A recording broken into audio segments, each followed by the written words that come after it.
சீமான் ஸ்டாலின் பெட்டி வாங்கி விட்டார்.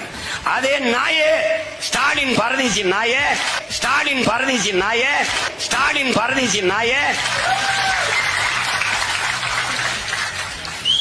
சீமானுக்கு ஸ்டாலின் பெட்டியை கொடுத்து விட்டார். சொல்லடா சொல்றாடே சொல்றாடே சொல்றாடே சொல்றா. ஏண்டா திமுக திருட்டு கொத்தடிமைகளா?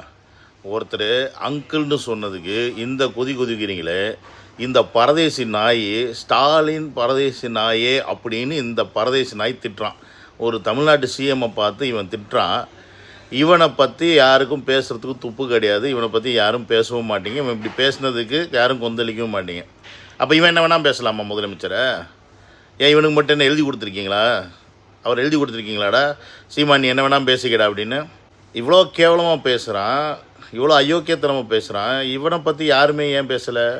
ஏன் நீங்கள் இப்போல்லாம் கூட்டுக்கல் வாங்கிங்களா? நீங்கள் தான் இந்த நாயை வளர்த்து விட்றீங்களா? மற்ற புதுசாக யாராவது வந்தால் வந்து கடிக்கிறதுக்குன்னே ஏவி விட்றீங்களா இந்த நாயை? டேய் உங்கள் கூட்டுக்கல் தலை எல்லாம் தெரியும்டா. பிஜேபிக்காரெல்லாம் கொந்தளிக்கிறாங்க. சரத்குமார் கொந்தளிக்குது, தமிழிசக்கா கொந்தளிக்குது, ஆட்டுக்குட்டி அண்ணாமலை எல்லாம் கொந்தளிக்கிறீங்க அங்கிள்னு சொன்னதுக்கு. கண்ட அசியமாக பேசுகிறான் முதலமைச்சரவன். இதுக்கெல்லாம் எங்கடா போனீங்க? எல்லாம் செத்துட்டிங்களாடா எல்லாம்? என் அயோக்கிய பயல்களா? ஒட்டுமொத்த பேரும் தமிழ்நாட்டு கால ஒலிகளை எல்லாம் சேர்ந்து கூறு போட்டு தின்னுட்டு திடீறீங்க. உங்களெல்லாம் சிறுப்பாலே அடிக்கணும்டா. அவங்களெல்லாம் சிறுப்பாலே அடிக்கணும்.